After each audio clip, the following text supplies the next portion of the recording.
ठीक है ना। अवतार मेहर बाबा की जय, अवतार मेहर बाबा की जय, अवतार मेहर बाबा की जय। प्रियतम मेहर प्रभू, आमच्यामध्ये उपस्थित होऊन आपण आम्हा सर्वांना आपल्या दर्शनाचा आणि सहवासाचा आनंद द्यावा आणि आमचं मार्गदर्शन करावं, हीच आपल्या चरणी प्रार्थना. थँक्यू बाबा. जय बाबा.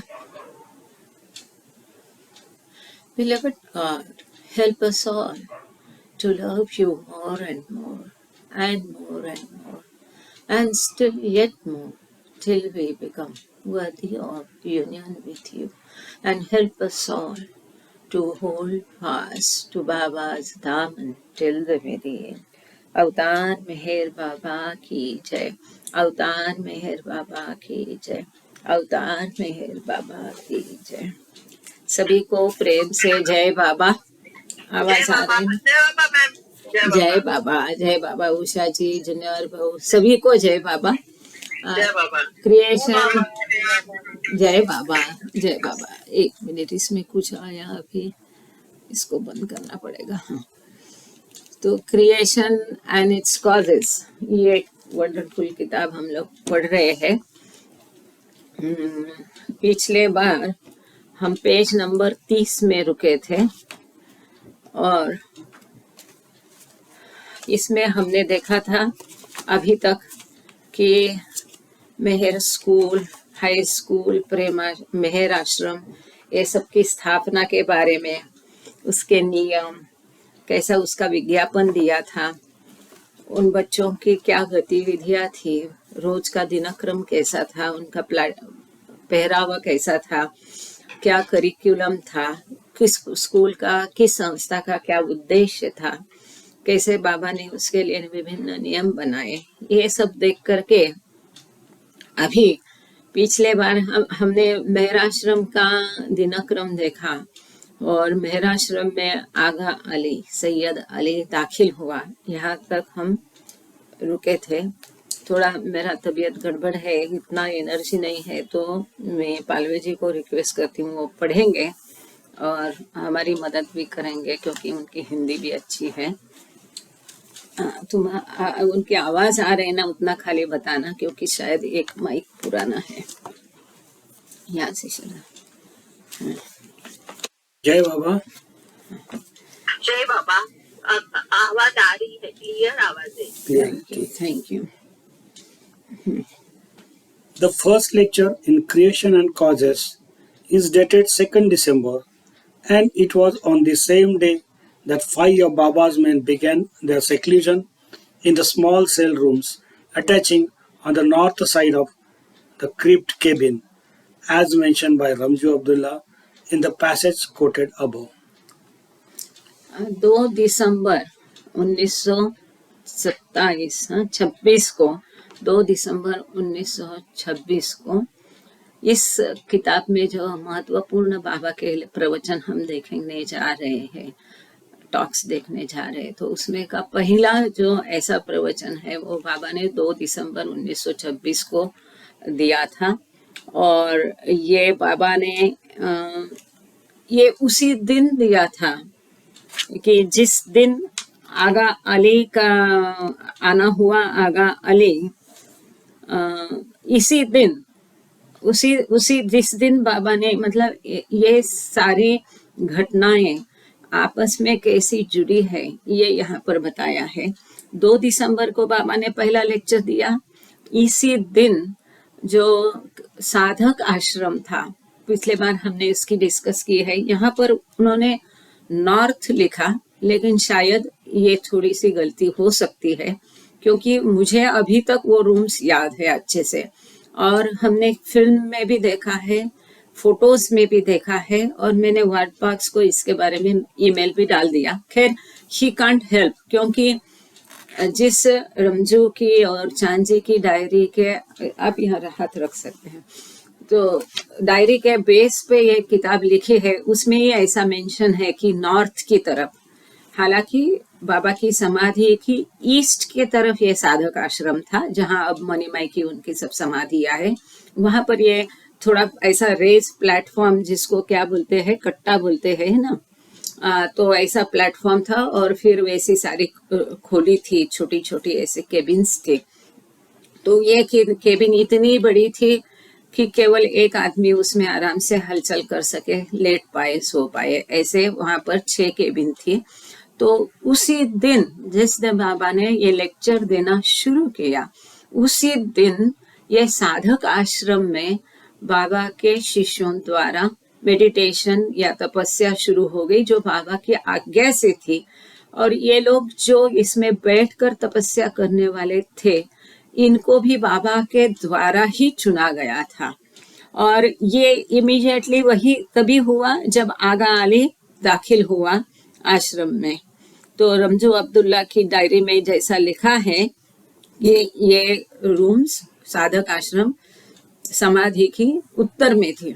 हालांकि उत्तर में क्या है हम देखते हैं, हॉस्पिटल था। हाँ, हॉस्पिटल, जहाँ पर वो भी यूज किया जाता था।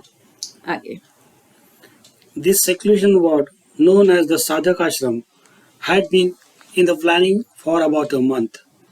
It consisted of 6 rooms of tatta construction, hardly bigger than a closet, 5 of which were occupied by the resident mandali Baba had selected for this purpose.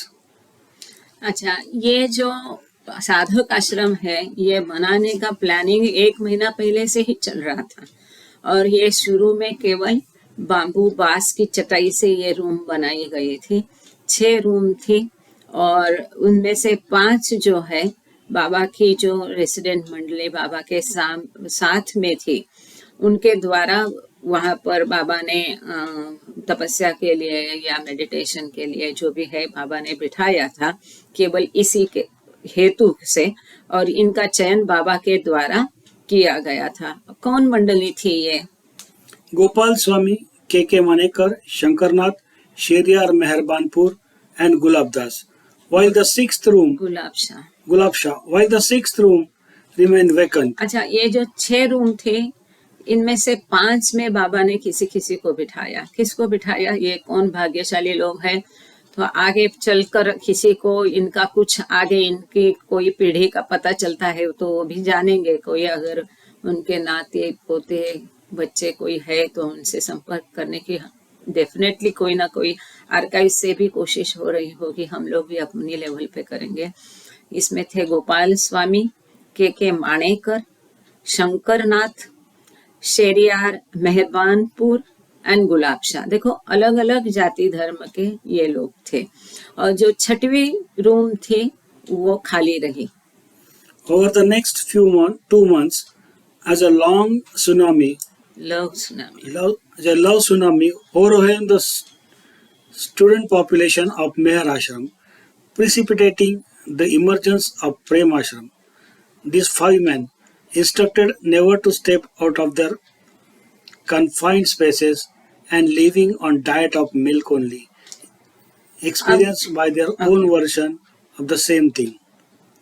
अच्छा, अब जैसे जैसे ये मेहर आश्रम के बच्चों में ये प्रेम का उफान जो आया, प्रेम का दरिया तेजी से बढ़ने लगा, जैसे तैसे उनमें वो प्रेम उफान पे आने लगा, दैवी प्रेम, वैसे वैसे जो ज्यादा बच्चे इसमें आते गए वो प्रेम के घेरे में। जैसे उसको प्रेम की सुनामी कहा है यहाँ पर। जैसे जैसे अगले 2 महीने में मेहर आश्रम के बच्चों में ये प्रेम का दरिया और तेजी से उफान में आया और ज्यादा बच्चे इसके घेरे में आने लगे, वैसे वैसे ये जो 5 साधक आश्रम में 5 लोग बैठे थे, उनके नियम और कड़े होते गए। अब उनको ये सूचना दी गई कि उनकी जो जगह है, जो केबिन है, उससे बाहर एक कदम भी कभी भी उनको रखना नहीं। देखो, और केवल दूध पे वो रहेंगे। उनका कड़ा उपवास शुरू हो गया। केवल दूध पर उनको रहने के लिए कहा गया। उन्होंने भी अपने अपनी तरह से ये प्रेम का अनुभव किया।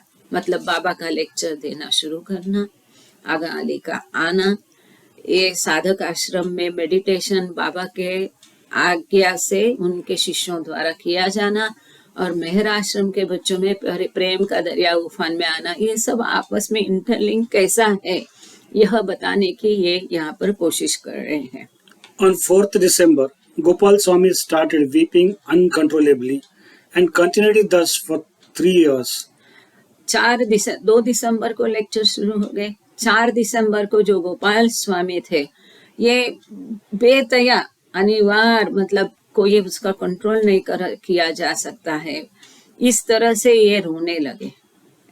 इस कदर कि उसको बहुत हद से बाहर, जिसको कंट्रोल नहीं किया जा सकता, इस तरह से वो रोने लगे और 3 घंटे लगातार वो इस तरह से रो रहे थे।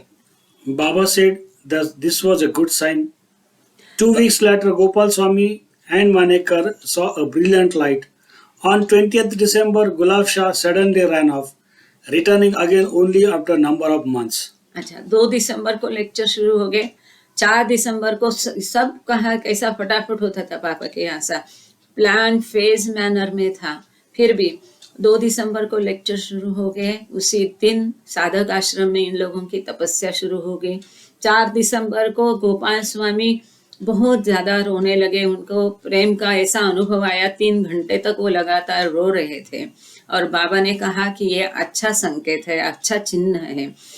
2 हफ्ते बाद, है ना, 2 हफ्ते बाद मतलब हो सकता है 19 दिसंबर के आसपास में, गोपाल स्वामी और मनेकर या मानेकर, इन्होंने एकदम तेज प्रकाश देखे।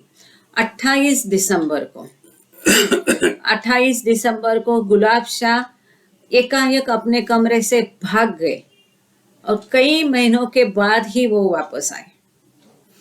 The other 4 men stayed on, however, and on 9th January 1928, Gopal Swami, even more than before, was blinded by a dazzling brilliance. अब ये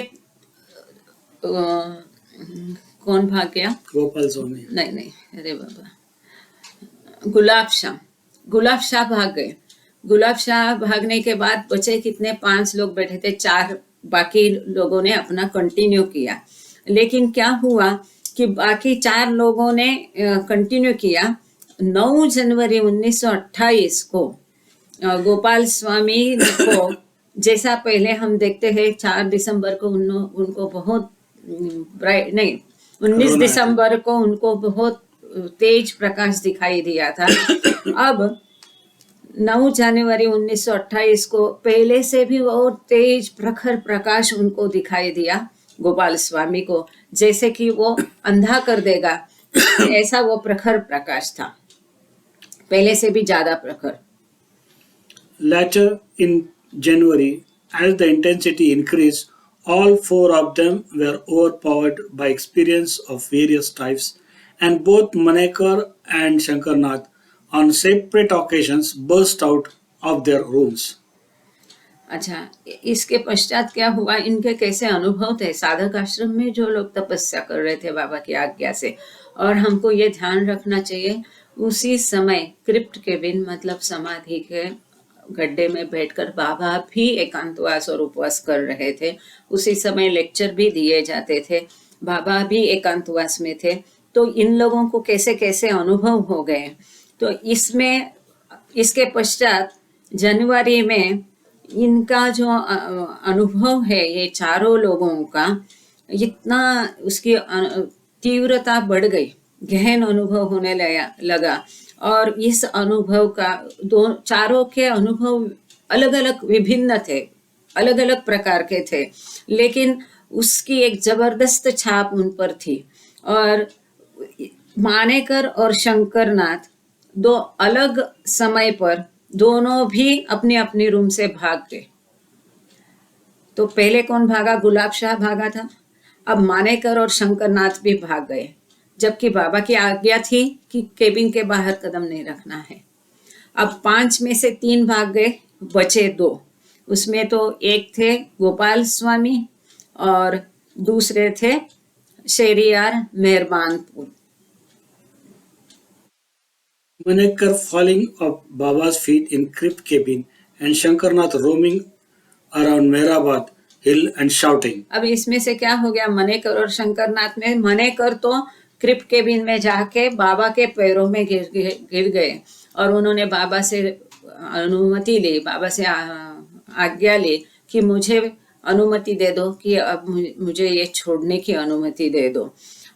और शंकरनाथ जो है वो मेहराबाद हिल में टीले पे ही यहाँ वहाँ घूमते रहे।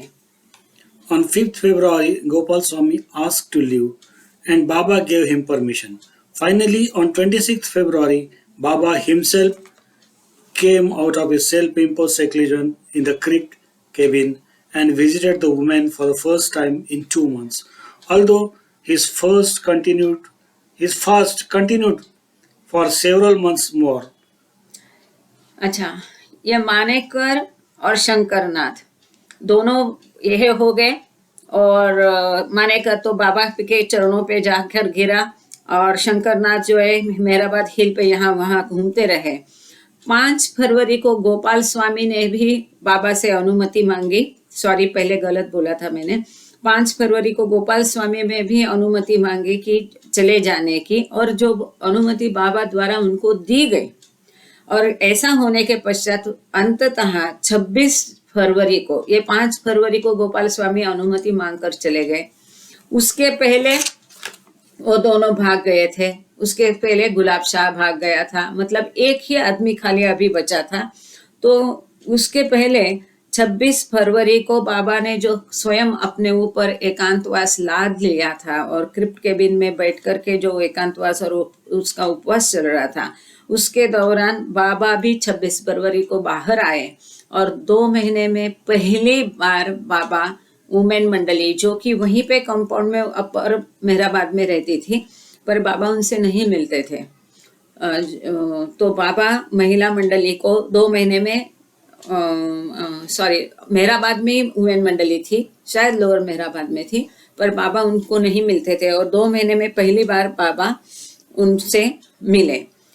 ये जरूर बाबा ने किया बाहर आके, परंतु उनका उपवास जो था, जो बहुत कड़ा उपवास था और दिन में केवल 1 कप कॉफी पी के वो उपवास में थे, जो ऑलरेडी 2 महीने से चल रहा था, वो आगे भी कई महीनों तक जारी रहा।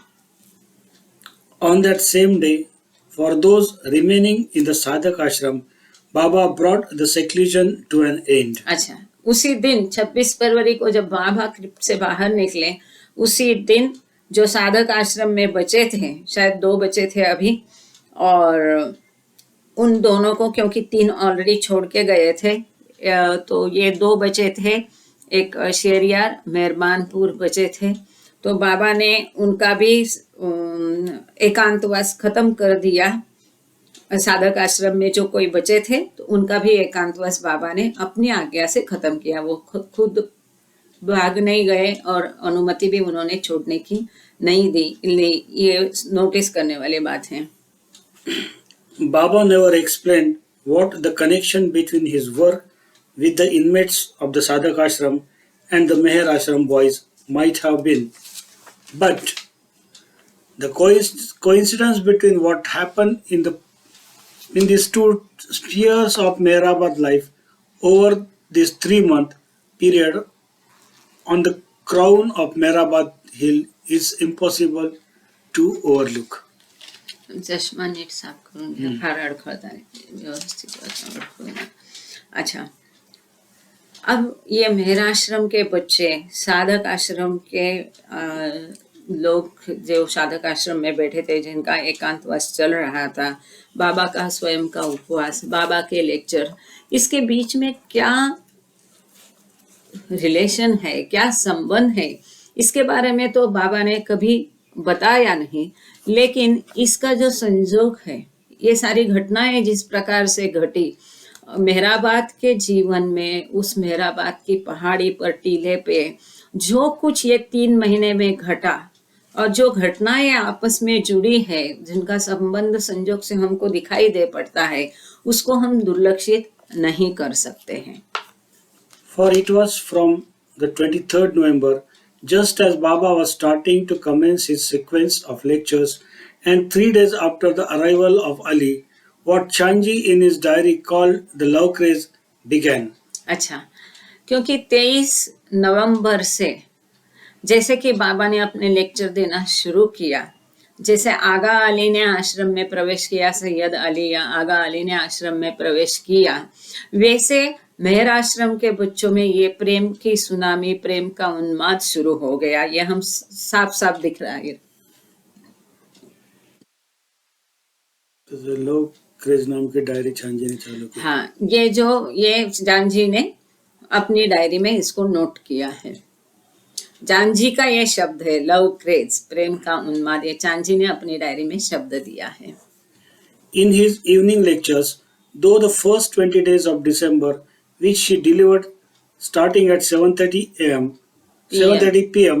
to the entire assembly of boys in the West Tank Room, Baba closed with the injunction to create prem, to cultivate love, and the same time he instructed the Mandali on the scene not to check the youngsters even if their love enthusiasm sometimes seemed to run amok. हाँ, तो थोड़ी देर में यहाँ लेती हूँ किताब, फिर आप अपनी तरफ लेना तो आप ठीक कर पढ़ पाओगे। अच्छा, दिसंबर को पहले 20 दिन जो बाबा ने लेक्चर्स दिए, जो कि बाबा शाम को 7:30 बजे शुरू करते थे, और ये लेक्चर्स बाबा ने वो जो पानी की टंकी है उसकी पश्चिम की दिशा में जो खोली है, जिसका उपयोग बच्चों के क्लासरूम, मीटिंग रूम इसके जैसा किया जाता था, उसमें बाबा ने ये लेक्चर दिए, जहाँ पर अभी म्यूजियम है।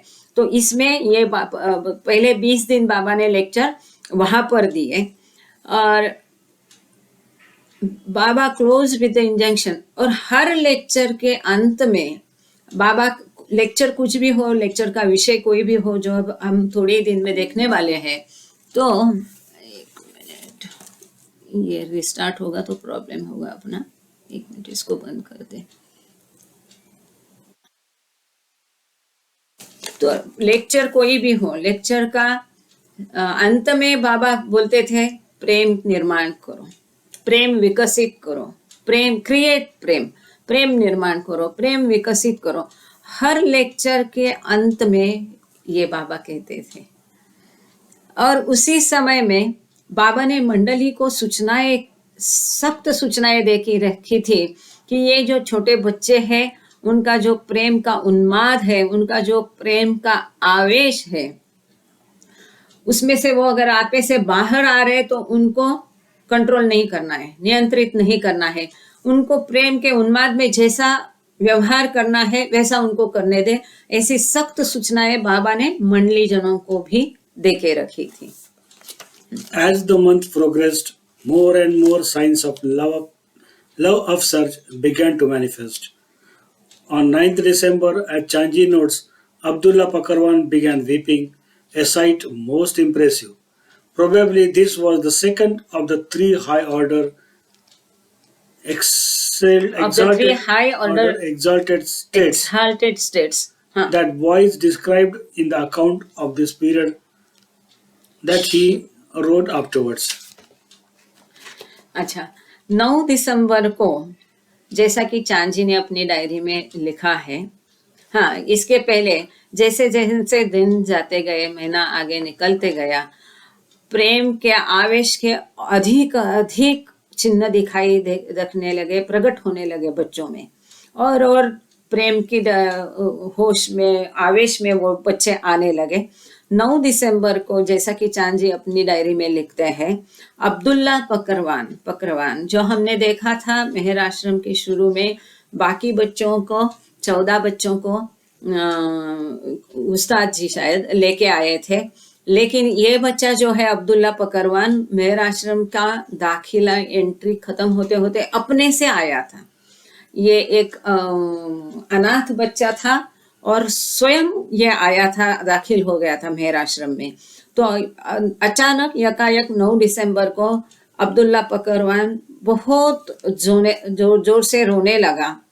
वो दृश्य हिला देने वाला था, एकदम प्रभावी गंभीर दृश्य वो था। ये उसने जो अपनी किताब में बाद में लिखा है, उसके हिसाब से उसको जो 3 अति तीव्र प्रकार के अनुभव आए। उसमें से ये एक अनुभव था, ये दूसरे प्रकार का उसका अनुभव था। जो 3 अनुभव उसने एक अवस्थाएं उसने पाई उस दौरान मेहर आश्रम में अब्दुल्ला पकरवान को जो अनुभव आए महत्वपूर्ण, उसमें से एक महत्वपूर्ण ये अनुभव था जो कि उसने बाद में अपनी डायरी में लिखा है इस समय के। यहाँ एक एंड नोट है, उसको हम पढ़कर फिर आगे जाएंगे। Abdullah Pakarwan's narrative, first published in Persian in K.A. Afsari's Kashf al-Haqiq, was published in an English translation by Farhat Shafa in Ramju's Diaries 1922 to 29, page number 532 to 49. तो अब्दुल्ला पकरवान ने बाद में, हमारे लिए ये महत्वपूर्ण बात है कि जिस बच्चे ने वहां रहकर इतनी प्रगति की, बाद में वो 6th प्लेन पर आकर रुक गया। देखो, एक साधारण बच्चा हमारे तुम्हारे जैसा है, लेकिन बाबा की आज्ञा से जो वहां पर कर रहा था सब कुछ आज्ञाओं का पालन, उसकी आध्यात्मिक प्रगति जो कि बाबा चाहते थे सबकी होए, तो उसकी आध्यात्मिक प्रगति इतनी हुई कि वो 6वीं भूमिका तक गया। तो उसने बाद में ये सब जो है अब्दुल्ला पकरवान के बारे में जो पहला पर्शियन में किताब के अफसारी या राव साहेब जिनको कहते थे, जो कि मेहर आश्रम के मैनेजर थे, उन्होंने ये किताब का जिक्र हमने अभी तक 5-6 बार देखा, ये बार बार जिक्र आएगा। कश्फ अल हकीक करके पर्शियन में जो किताब उन्होंने लिखी, जिसका ट्रांसलेशन फरत शफा ने, और रमजूज डायरी में इसका ट्रांसलेशन हमको दिखता है। More recently, about this book it is said, more recently it was published in a new translation by Reza Abrahimzadeh under the title Quest for God. अब बाद में इसका अभी और एक ट्रांसलेशन हुआ जो कि इंग्लिश में हुआ है, जो रेजा ने किया है, ईश्वर के लिए व्याकुलता, quest for God, the spiritual journey of Abdullah Pakarvan, Abdullah Pakarvan की आध्यात्मिक यात्रा या प्रवास।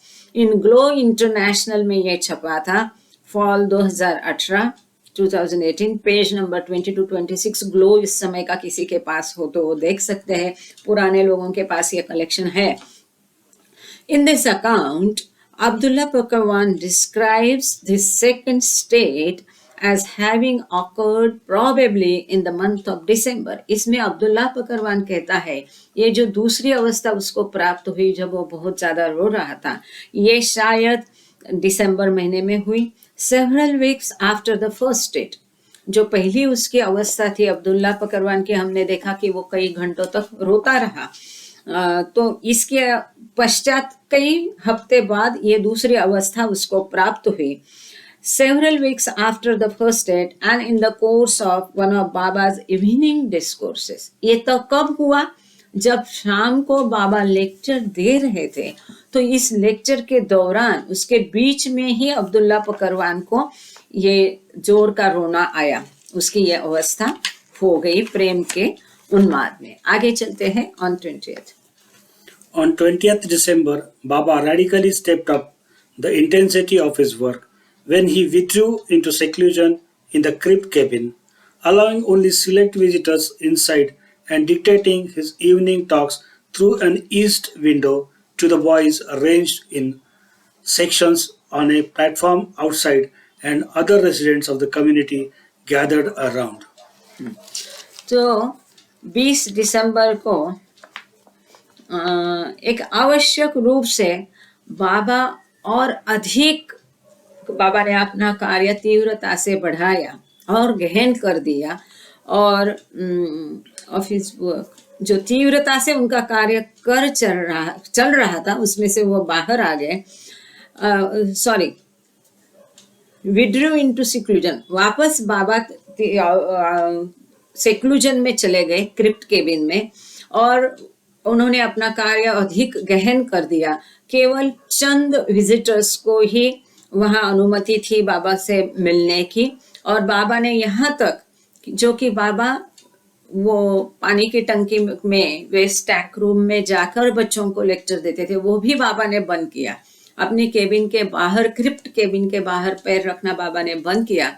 और बाबा वहीं पर क्रिप्ट केबिन में, मतलब जहां समाधि है, वहीं से जो पूरब की तरफ जो खिड़की है, वहीं से बाबा बाहर प्लेटफॉर्म पर बच्चे बैठे रहते थे, तो उनको बाबा लेक्चर देना शुरू किया। मतलब बाबा ने अपना एकांतवास और गहन कर दिया, तीव्र कर दिया। और यहाँ तक कि लेक्चर के लिए भी बाबा बाहर नहीं आते थे। बाबा ने आगे के लेक्चर भी वेस्ट टैंक रूम में देने के बदले क्रिप्ट केबिन, मतलब समाधि में से ही बाबा लेक्चर देना शुरू किया। और वो बाबा पूरब की खिड़की से लेक्चर देते थे। और जहां पर बच्चे, ये साधक आश्रम के सामने थोड़ा एक प्लेटफॉर्म था, वहां बच्चे बैठा करते थे, वहां पर बच्चे बैठ करके लेक्चर को अटेंड करते थे। बहुत बड़ा समुदाय था। और जैसा कि हमने आगे के पेज नंबर 30 में एक गलत रेफरेंस देखा कि साधक रूम नॉर्थ में समाधि के था, ऐसा वहां पर उल्लेख है। तो यहाँ पर ये क्लियर होता है कि वो नॉर्थ में नहीं था, पूरब की तरफ था। तभी बाबा बच्चों को पूरब की खिड़की में से लेक्चर देते थे। यहाँ पर साफ साफ वैसा मेंशन किया गया है। और यहाँ पर ही रेसिडेंट भी कुछ अगल बगल में खड़े रहते थे। अब यहाँ पर एक बहुत इंटरेस्टिंग है, आराम से पढ़ो, कि कैसा माहौल था। तो वेस्ट टैंक रूम में तो बाबा शायद कुछ बत्ती वक्ती जला के देते होंगे। अंधेरा है, रात का समय, शांति है, मेहराबाद के टीले पर कोई भी नहीं है। वहां पर बाबा अपनी समाधि में क्रिप्ट केबिन में बैठ करके, उपवास है, एकांतवास है, ऐसी हालत में बच्चों को शाम को ये लेक्चर, वो भी वो खिड़की से लेक्चर दे रहे हैं। आगे सुनिए। Though our diaries provide us with no actual descriptions of these events, Baba remarks spelled out on the alphabet board in English were translated by various among the Mandali into several languages, Persian and Gujarati and Marathi and Urdu. यहाँ ये कहते हैं, हालांकि हमारे पास कुछ पुख्ता सबूत नहीं है, ठोस ऐसा कोई नहीं है सबूत कि किस प्रकार से ये चला होगा, परंतु बाबा अल्फाबेट बोर्ड पर इंग्लिश में ये लेक्चर दिया करते थे, जिसको कि अलग अलग मंडली जन विभिन्न, क्योंकि हमने पहले ही देखा कि बच्चे विभिन्न भाषा के, जात धर्म के, समुदाय के थे, तो और बच्चों के दल बनाए थे उनकी मातृभाषा के आधार पर। तो मंडली जन जो है उसको विविध भाषा में, पर्शियन, गुजराती, मराठी, उर्दू, ऐसे अलग अलग भाषा में मंडली जन बाबा के द्वारा अल्फाबेट बोर्ड पर या स्लेट पर लिखकर जो लेक्चर दिए जाते थे उसको ट्रांसलेट करते थे। और बाबा ये लेक्चर इंग्लिश में ही देते थे। यहाँ पर एक छोटा एंड नोट है, उसको पढ़ के हम आगे जाएंगे। अस्पंदर Wesley related that Baba discoursed in English and that translation into Persian was rendered by Rao Sahib। कि अस्पंदर वेस्ली ने ये लिखा है कि बाबा ये डिस्कोर्सेस, प्रवचन, लेक्चर इंग्लिश में ही दिया करते थे। और जो राव साहेब है जिसने ये कश्फ ये हकीक किताब लिखा है, जो कि मैनेजर थे मेहर आश्रम के, वो मंडली जन भी थे और पर्शियन के टीचर भी थे ये स्कूल के लिए। तो ये राव साहेब बाबा द्वारा जो लेक्चर इंग्लिश में दिए जाते थे, उन लेक्चरों को राव साहेब इंग्लिश में ट्रांसलेट करते थे, भाषांतर करते थे। We have as yet no information as to who among the Mandali translated into the other languages। यहाँ ये कहते हैं कि बाकी भाषाओं में भी उसका भाषांतर होता था, जैसे कि मराठी, गुजराती, उर्दू, परंतु ये भाषांतर मंडली में से किसने किया इसका हमारे पास कोई जानकारी उपलब्ध नहीं है। Some of the diagrams Baba used in his expositions must have been drawn on large boards displayed near the window। अब यहाँ एक ये अनुमान लगा रहे हैं कि इस किताब में आगे हम देखेंगे सुंदर सुंदर डायग्राम है, महत्वपूर्ण डायग्राम्स है। तो इनका ये मानना है कि sorry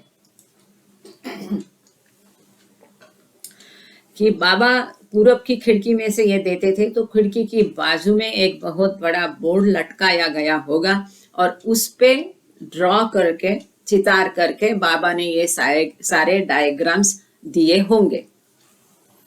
The winter darkness having set in well before Baba began, the entire scene was lit by lanterns, perhaps Petromax lanterns, and the stars burned brilliantly overhead.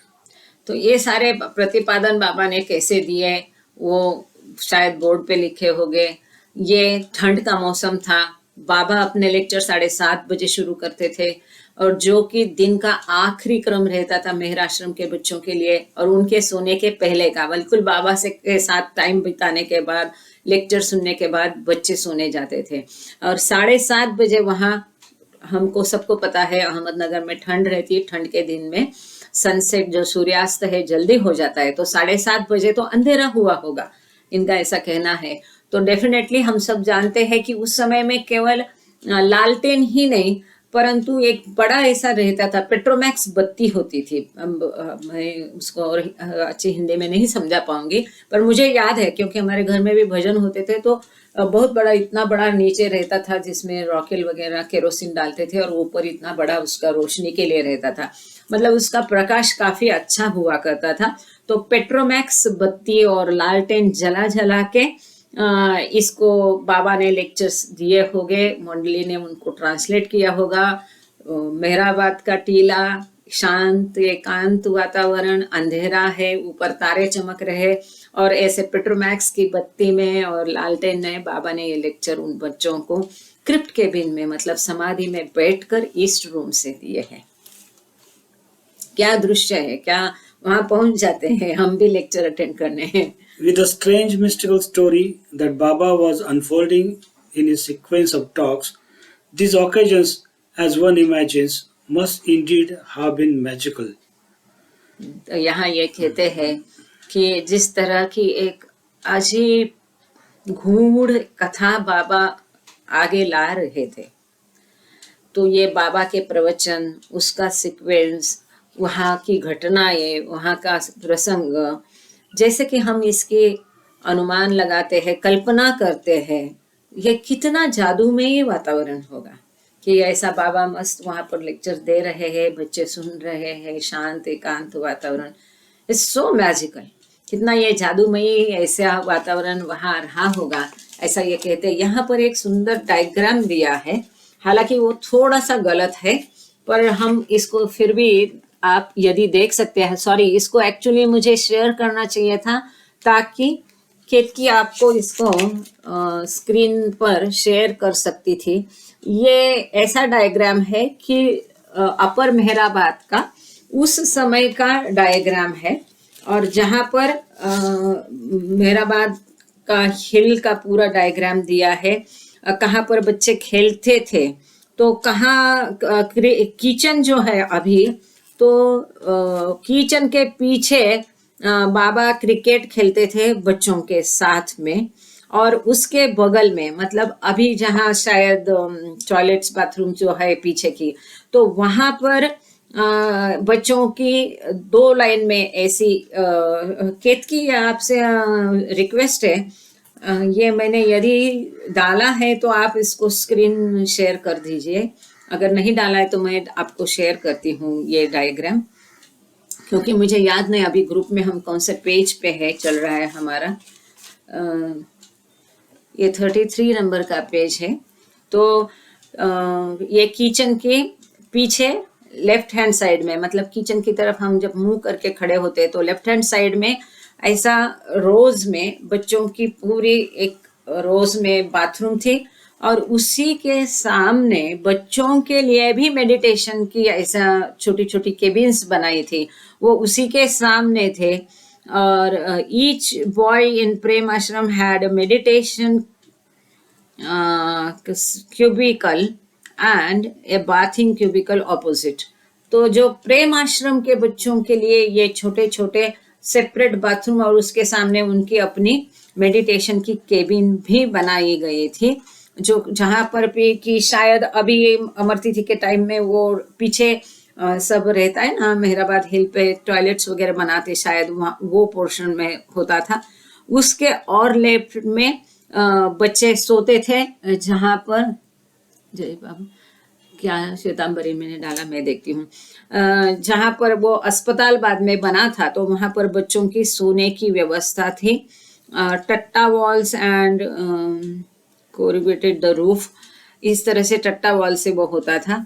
यहाँ पर साधक आश्रम को वापस गलत बताया है, समाधि के पीछे बताया है। वो समाधि के पीछे नहीं था, तो समाधि के बगल में था। जहाँ ईस्ट रूम बोले तो समाधि की पूरब की खिड़की के बाहर वो था। और large water drums with taps, अब जहाँ पर पानी रखा गया है, पहले भी पानी वहीं पे बड़े बड़े पानी इसमें ड्रम्स में पानी रखा जाता था। और जो अभी म्यूजियम का है या शेड हमको बोलते हैं, इसका यहाँ चित्र है। और शेड के सामने, मतलब जब हम समाधि की तरफ जाते हैं शेड से गुजर के, तो हो सकता है ये पुराना जो स्टेज था ये, और इसके बाहर जो जगह है जहाँ पर ये बोर्ड लगाया है, वहाँ पर शायद बच्चों के साथ बाबा आट्या पाट्या खेलते थे। Area where Baba played Atya Patya with the boys. तो जिस जगह से हम धुनी की समाधि की तरफ जाते हैं आजकल चल के, जहाँ से साइलेंस जोन शुरू होता है, तो वहां पर बच्चों का खेल कूद का मैदान था, जिसको कि बाबा पूरब की खिड़की से वहां पर देख सकते थे सबको। तो ऐसा एक डायग्राम दिया है, आगे चलते हैं। Though the love craze came more and more into evidence over the last few days of December, 1st January proved indeed to be, as Chanji called it, a red letter day, precipitating the explosion that had been brewing ever since the nightly lecture series began. तो जैसा कि हम देखते हैं, ये प्रेम का उन्माद अधिक अधिक प्रकट होने लगा, ऐसा हम देख रहे हैं। खासकर दिसंबर के आखिरी दिनों में 1 जनवरी, एक जैसा कि जान जी अपने डायरी में लिखते हैं, उसको रेड लेटर डे या लाल अक्षर का दिन, क्योंकि इस दिन और तेजी से प्रेम का धमाका हो गया, जो कि कई दिनों से उछल रहा था, उबल रहा था। स्पेसिफिकली जो रात के बाबा के लेक्चर है, वो शुरू होने के बाद जैसा प्रेम का दरिया और उछल रहा था, उबल रहा था, उसका जोर का धमाका 1 जनवरी को हुआ। कैसे, आगे देखते हैं। As Ramji described it, the majority of the Meher Ashram boys began to cry openly every now and then throughout the day. But it was in the evening that the climax was reached. अच्छा, जैसे कि रमजू अपनी diary में लिखते हैं कि मेहर आश्रम के करीब करीब सारे बच्चे जो पूरा दिन रोने लगे। एवरी नाउ एंड देन रोएंगे, रुकेंगे, रोएंगे, पूरा दिन वो रोते गए पूरा दिन, परंतु शाम को उसका क्लाइमैक्स होता था। From the one to the last of every creed and caste, the boys in the ashram burst into tears and began to weep. And well, as if all their dear ones were reported to be dead at a stroke. तो 1 जनवरी को उसका एकदम pick हो गया, ये शिखर पर पहुंच गया। पूरा दिन तो बच्चे रोए, पर शाम होते सारे ही बच्चे, ईच एंड एवरी बच्चा, हर एक बच्चा मेहर आश्रम का इतना जोर जोर से रोने लगा और चिल्लाने लगा, चीखने लगा, जैसे कि उनका नजदीक का कोई मर गया हो। For about an hour, between 7 and 8 in the evening, this wonderful phenomena simply held the onlookers spellbound.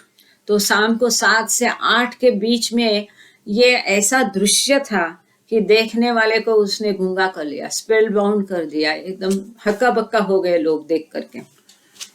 The shrieks and cries could even be heard a quarter of a mile away from the ashram. त्यांचे हुंदके आणि रडणं. तो वो जो क्या बोलते हैं हुंदके को, हमसाना है उनका, जो रोने की आवाज और चीखना चिल्लाना एक करीब 5 मील दूरी तक सुनाई देता था। मेरा बात से इतना जोर जोर से वो चीखते चिल्लाते थे। क्या बोलते उसको, कोई मेरी मदद करे, हिंदी में शायद गांगड़े सर कर सकते हैं। हुंद के देना जला अपन म्हणतो ना, हुंद के ऐसा करते ना, तो ये इतना जोर से उनका था, तो सिसकिया, उनकी सिसकियां 5 मील दूरी तक वो उनके रोने की आवाज सुनाई देती थी। But the moment that Baba appeared for his evening lecture, the boys became silent with a magical sweetness. जैसे बाबा आ जाते थे शाम को अपना लेक्चर देने के, तो जादुई रीत्या ये बच्चे एकदम शांत हो जाते थे। जैसे बाबा आ जाते थे बच्चे शांत हो जाते थे, उनके रोने से मतलब रुक जाते थे। As he said to the boys on the conclusion of his lecture on that evening, I am satisfied with this state of yours. This constant cry and intense feeling of yours shows love, and this love must be increased. But when I order you to stop it, you must do so. तो उस दिन जब बाबा ने शाम का lecture दिया, कभी 1 जनवरी को, ये एकदम उफान पे आ गया। एक खास दिन था जब पूरा दिन बच्चे रोए, रात को ज्यादा रोए। उस दिन जब बाबा ने लेक्चर दिया तो बाबा ने ये कहा कि आपकी इस अवस्था से मैं समाधानी हूँ। ये जो सतत का रोना है और प्रेम का जो गहरा अनुभव आप कर रहे हैं, ये और बढ़ना चाहिए, ये प्रेम और बढ़ना चाहिए। परंतु जैसे मैं आज्ञा करता हूँ रुकने के लिए, स्टॉप, तो ये रुक जाना चाहिए। आप जैसा मैं कहूँ वैसा आपको करना चाहिए। आप प्रेम को बढ़ाओ, increase love, but also obey orders. आप प्रेम को बढ़ाओ परंतु मेरे आज्ञाओं का भी पालन करो। डोंट चेक योर प्रेम, जो आप पर प्रेम निर्माण हो रहा है उसको नियंत्रण में मत रखो। लेट इट ग्रो, बढ़ने दो, बट ओबे ऑर्डर्स, परंतु आज्ञाओं का पालन करो। जैसे बाबा आ जाते थे बच्चे शांत हो जाते थे।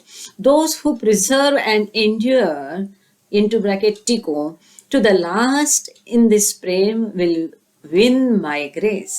इस प्रेम के दरिया में जो आखिरी तक टिका रहेगा वह मेरी कृपा पाएगा, मेरा आशीर्वाद पाएगा, आखिरी तक टिका रहेगा। जैसा कि हम देख रहे हैं, ऐसा बाबा ने क्यों कहा होगा?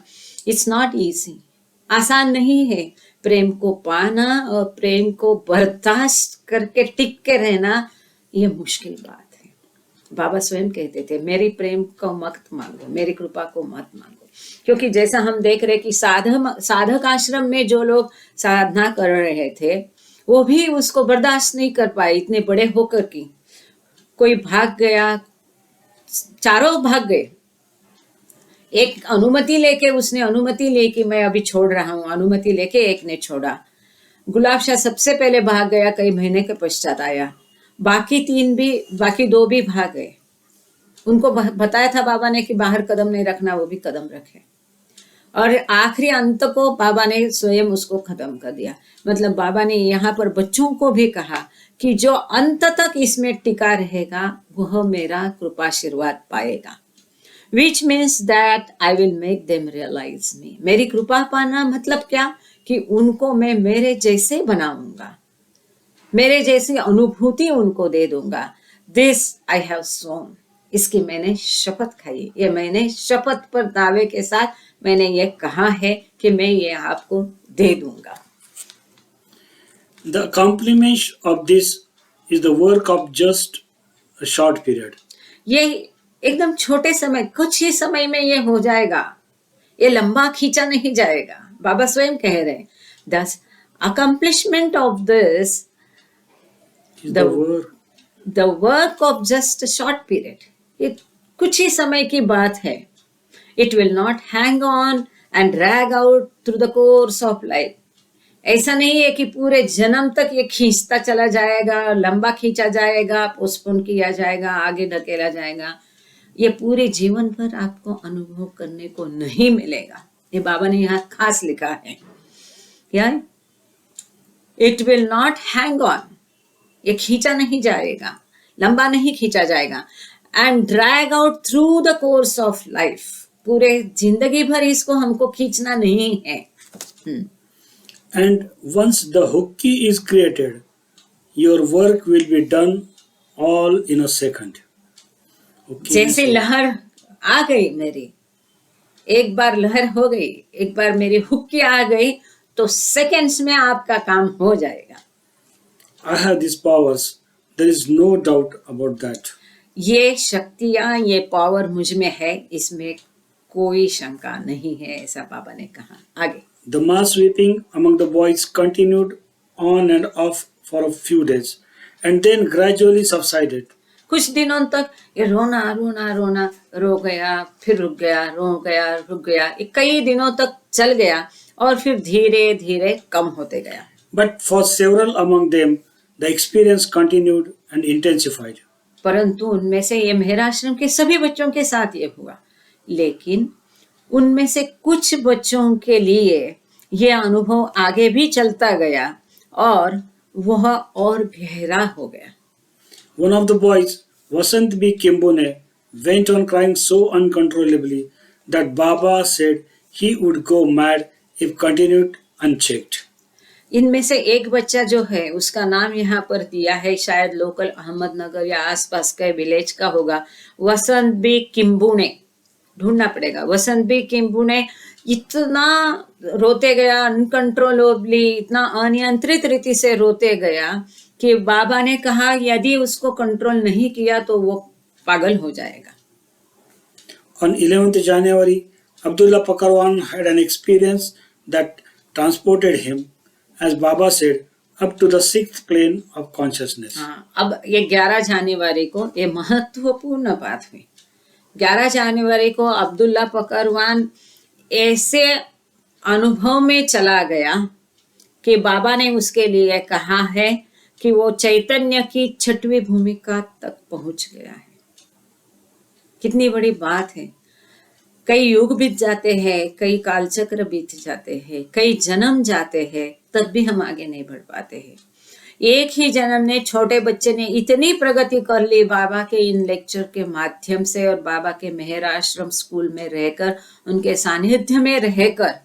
बाबा जो कहते कि अपने में प्रेम निर्माण करो, प्रेम को विकसित करो, तो उसने इस हद तक किया कि ये बच्चा प्रगति करते करते उसको महत्वपूर्ण अनुभव, विभिन्न अनुभव आए.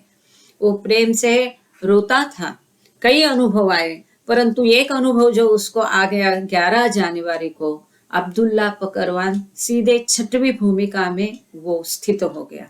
6th प्लेन, जो कि अत्यंत महत्वपूर्ण है. 7वीं भूमिका तो गॉड रियलाइजेशन ही होता है. 6वीं भूमिका को उसे हर जगह ईश्वर दिखाई देता है, जो कि गाडगे महाराज 6वीं भूमिका में थे. तो उसको गॉड रियलाइजेशन के लिए केवल एक भूमिका बाकी थी. डेफिनेटली बाबा ने वो भी कराया होगा, परंतु मेहर आश्रम में रह के ये उच्चतम अवस्था उसने 6वीं भूमिका की अब्दुल्ला पकरवान में पा ली. 3 days later, Rajaram fell down senseless at Arti, crying out, and was taken for treatment. And later that day, Abdul Wahib Kalingad suddenly began to wail, refusing all foods. तो कैसे कैसे उन बच्चों की प्रगति हो रही थी मेहर आश्रम के, ये यहाँ पर दिया गया है, उसको हम समझ रहे हैं.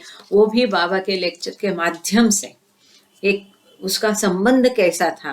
तो राजा अब्दुल्ला पकरवान 6वीं भूमिका में चला गया 11 जनवरी को. 14 जनवरी को, क्योंकि 3 days लेटर लिखा है, मतलब 14 जनवरी को आरती के समय अचानक चीखते चिल्लाते राजा राम नीचे गिर गया और बेहोश हो गया. और फिर उसको ट्रीटमेंट के लिए लेके जाना पड़ा, लेके गए. उसी दिन बाद में अब्दुल वहाब कलिंगड नाम का बच्चा जो है, एकाएक वो चीखने चिल्लाने लगा और कुछ खाना पीना उसने मना कर लिया, खाने के लिए भी मना कर दिया.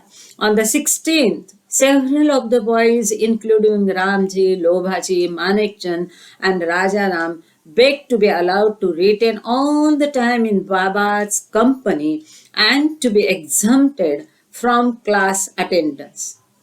ये हुआ 14 जनवरी को.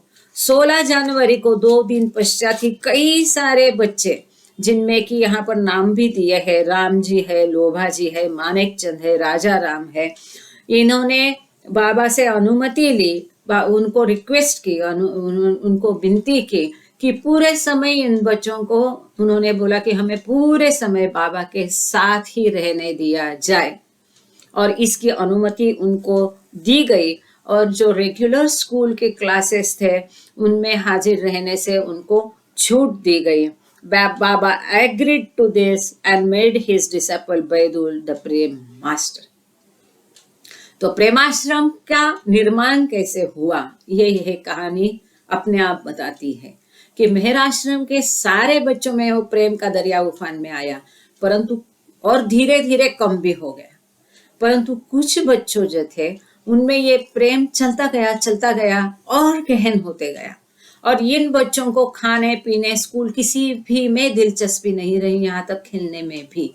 फिर इन बच्चों ने बाबा के साथ हमको पूरा समय रहने दो ऐसा कहा, और इसकी अनुमति बाबा ने दी। इन बच्चों को पूरा समय बाबा के साथ रहने दिया, और बाबा ने ये जो अपना शिष्य बैदुल था उसको प्रेम मास्टर बना दिया। आगे देखते हैं। Clearly, a significant group among the boys most sincerely affected by the love craze was finding it difficult to concentrate on classwork. On 17th January, Baba discussed this problem with the Mandali, since there were other among the student body who were imitating the love mad, partly because of peer group influence and purely to avoid school discipline and hard study. अच्छा, यहाँ रुक जाओ थोड़ा। अब यहाँ पर एक सीधे सीधे ये दिखता है कि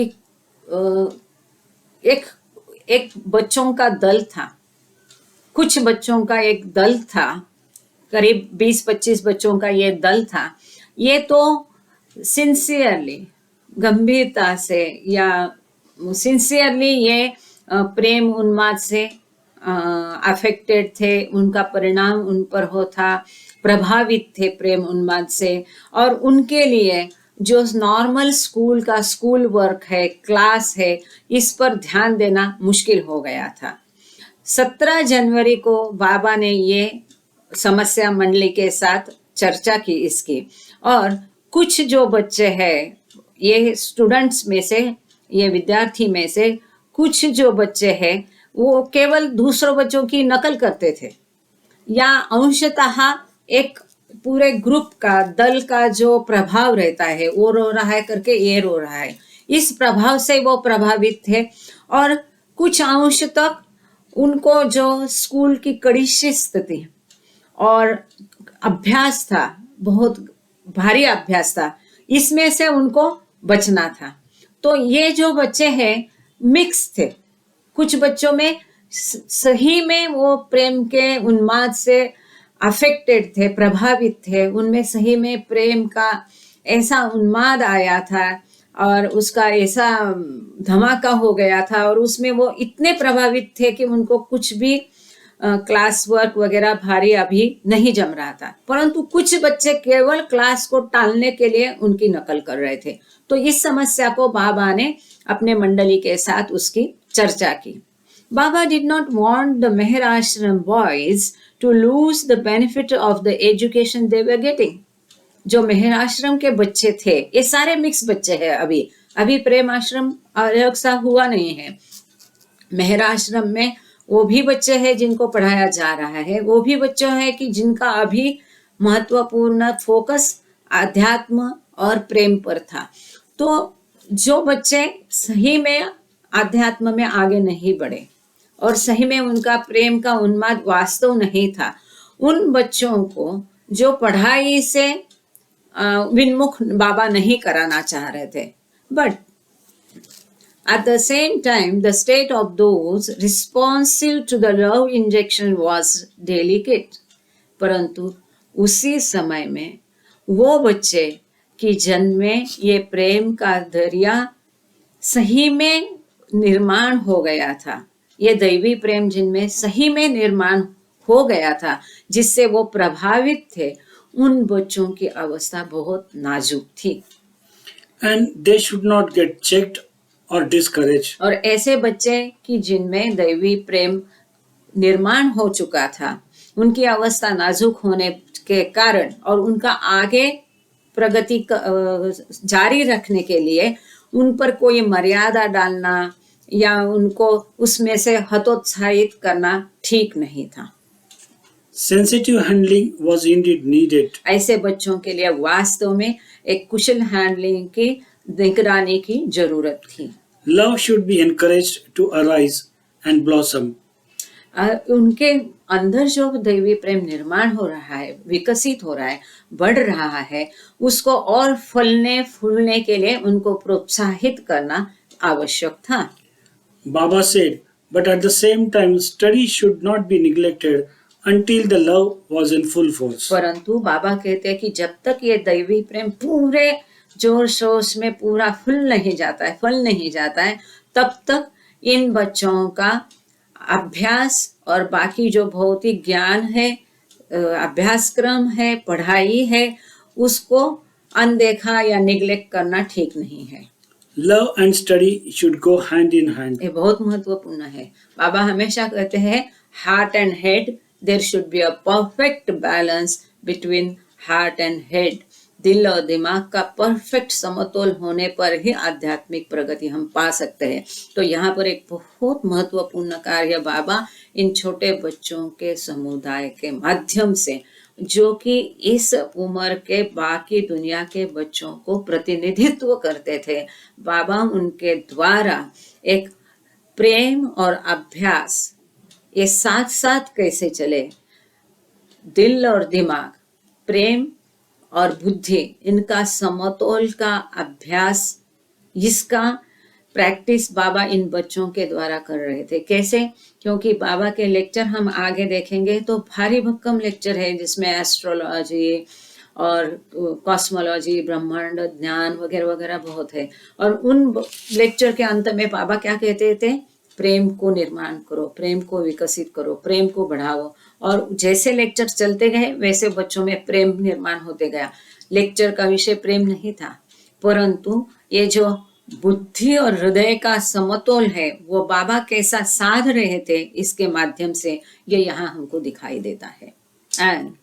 And the one that gained the upper hand should eventually prevail. अब ये दोनों में प्रेम और अभ्यासक्रम, इसमें जो स्ट्रांग बनेगा, मजबूत बनेगा, अंत में जो रहेगा वही कायम किया जाएगा। मतलब प्रेम यदि बढ़ता है और वही प्रेम के उन्माद में बच्चा रहता है तो उसको प्रेम आश्रम में दाखिल किया जाएगा। यदि वो नहीं है और उसको खेल कूद में इसमें दिलचस्पी है तो उसको भौतिक शिक्षा प्रदान की जाएगी। But that stage should arrive naturally and on its own. परंतु ये अवस्था जो है, क्योंकि अभी तो बच्चे हैं, after all they are all teenagers, सब 10 से 13 की उम्र के बच्चे हैं। तो ये जो प्रेम का विकास है या भौतिक अभ्यासक्रम का लगाव है, ये जो अवस्था है कि इन दोनों में से कौन भारी पड़ता है, कौन भारी भरता है, ये सहजतया होना चाहिए, निसर्गतया होना चाहिए, नेचुरली अपने आप होना चाहिए। अपने आप वो प्रगत होते जाएगा, अपने आप वो लक्षण दिखाएगा। For those under its sway, eventually love should increase to such a point as not to allow any consciousness of study to remain.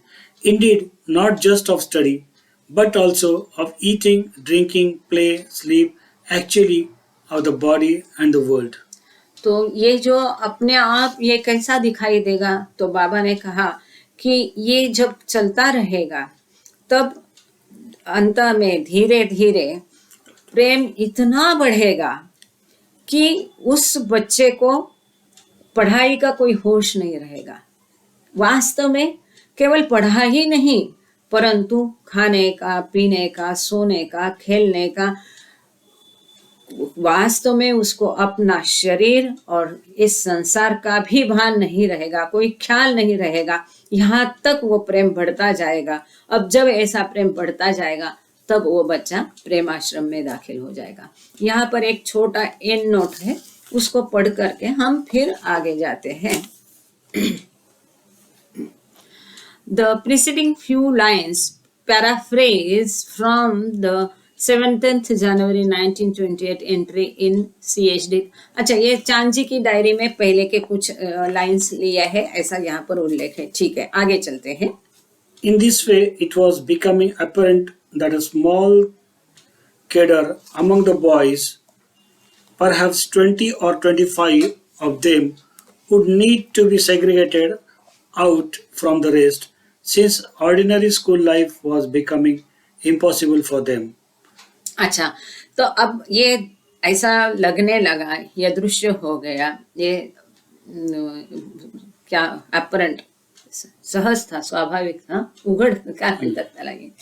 तो ये अभी ये समझ में आ गया कि इन बच्चों में से एक छोटा 20-25 बच्चों का दल जो है वो बाकी बच्चों में से अलग करना पड़ेगा, क्योंकि जो नॉर्मल भौतिक स्कूल का जीवन उनके लिए असंभव हो रहा था, मुश्किल हो रहा था. And thus the Prem Ashram came to birth. इस तरह से प्रेम आश्रम का जन्म हुआ या प्रेम आश्रम निर्माण हुआ. कैसा हुआ कि मेहर आश्रम का मुख्य उद्देश्य था आध्यात्म. इस उसके जो सरकार से अनुमति ली उसी में लिखा था कि इस स्कूल का उद्देश्य केवल आध्यात्मिक पढ़ाई है, आध्यात्मिक विकास है.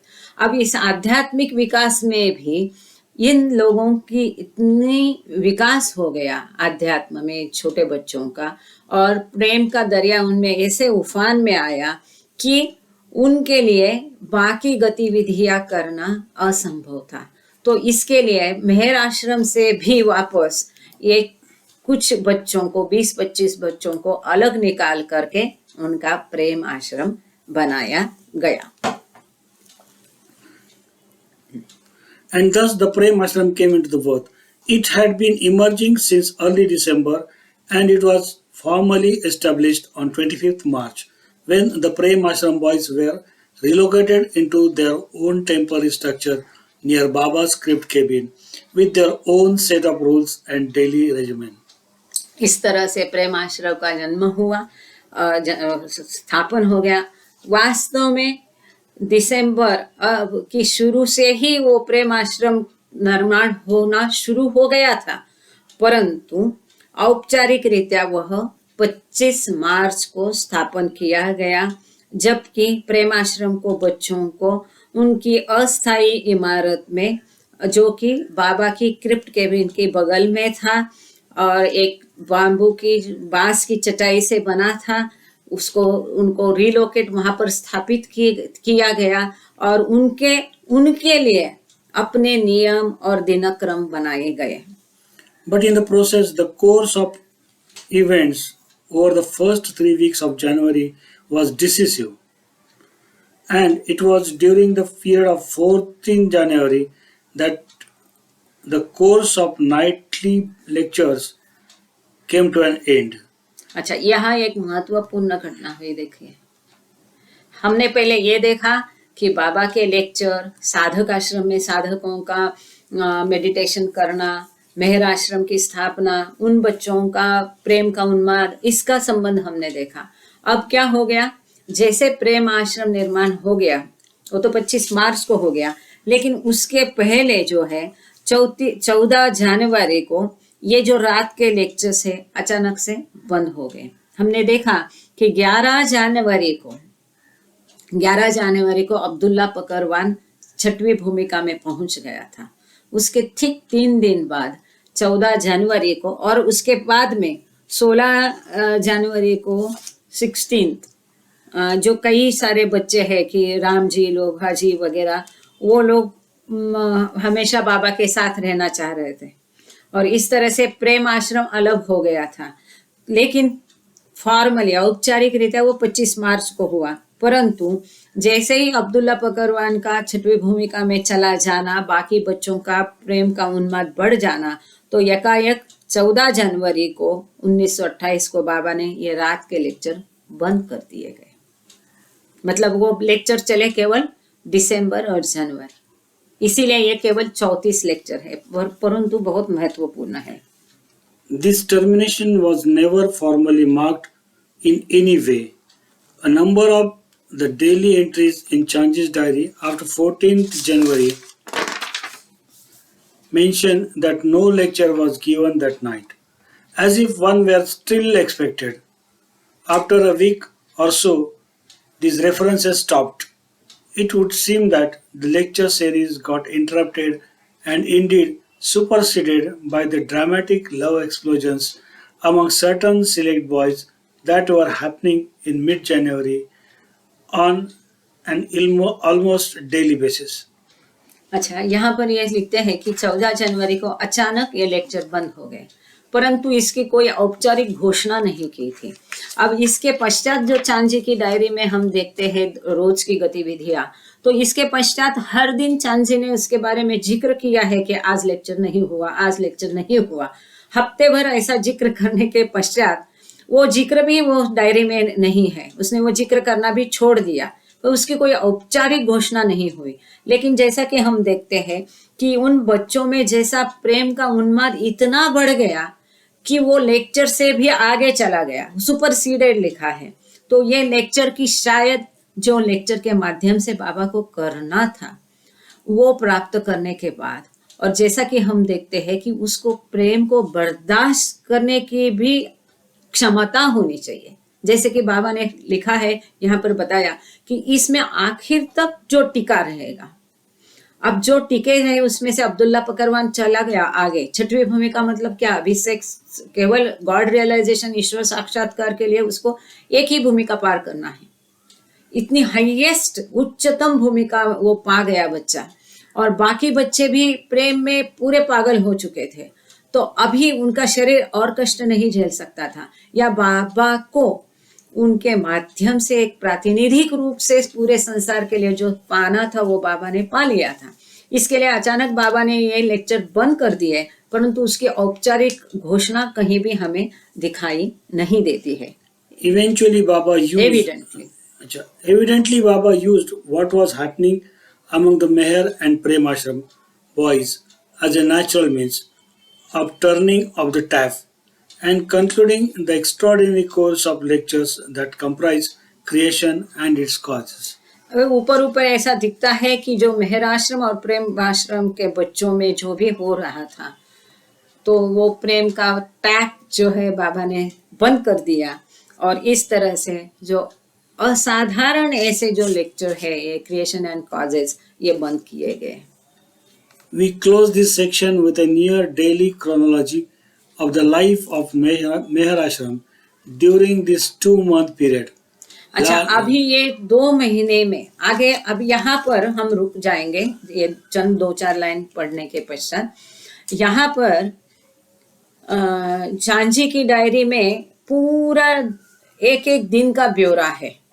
तो हमें पता है इस किताब के क्या क्या सेक्शन हमने पहले देखे थे, कि हमने इंट्रोडक्शन देखा, फिर स्कूल, आश्रम, मेहर आश्रम, प्रेम आश्रम, हाई स्कूल, इसकी स्थापना कैसी हुई उसके बारे में देखा। फिर इसमें एक तीसरा सेक्शन है जिसको बाबा ने मंडली को जो लेक्चर्स 6 लेक्चर्स दिए वो लेक्चर है, परंतु दूसरा पार्ट जो है वो अत्यंत महत्वपूर्ण है, जिसमें कि ये बाबा द्वारा दिए गए 34 लेक्चर हम देखेंगे। ये अभी 50-60 पन्ने के बाद वो शुरू होंगे, 92 नंबर पेज से है।